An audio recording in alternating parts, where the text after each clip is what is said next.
આજ તમારા ભાઈ કઈ જે થયું ને ભાઈ તમે એનું કોઈ અનુમાન નહીં લગાવી શકો. તો શું કે મારે કલે જાવ ફાઇનલી આપણે મિની વ્લોગ નો 41 માટે તો બધા જય શ્રી રામ જય માતા. અને ભાઈ તમારા ભાઈ ને એક વાત નો બહુ આનંદ થાય કે આપણે વ્લોગ ચાલુ કરે ને 41 દી પૂરો થઈ ગયા ખબર ન પડી, કારણ કે ખોફ થયો હે. પછી મસ્ત મજાની ગાડી લઈને નીકળી ગયા કારખાના બાજુ.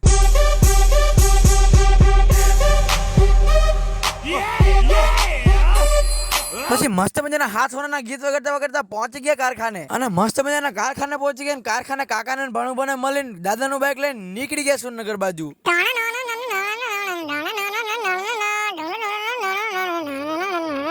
અને ભાઈ રસ્તામાં ફાટક બંધ હતું એટલે આપણે સ્ટોપ લેવો જ પડે, નકર પાછી ખુલી જાય. હાલો હાલો કાકા બાઇક ઉપાડો. મસ્ત મજાની દુકાનેથી વસ્તુ લઈને નીકળી ગયા પાઇપ લેવા. પછી હાર્ડવેર માંથી 5 ફૂટ લાંબી પાઇપ લઈને નીકળી ગયા ઘર બાજુ. અને ભાઈ ઘર જતા હતા ને તો રસ્તામાં રજવાડી ચા દેખાઈ જાય એટલે ભાઈ ચા પીધા હોય ને તો મન નો મજા. પછી હું મસ્ત મજાના 2 કપ ચા લઈને પીન નીકળી ગયા ઘર બાજુ. અને પછી યાદ આવ્યું કે ભાઈ આપણે તો ગાડી લઈને જવાનું. કારખાને બાઇક મૂકીને ગાડી લઈને નીકળી ગયા ઘર બાજુ.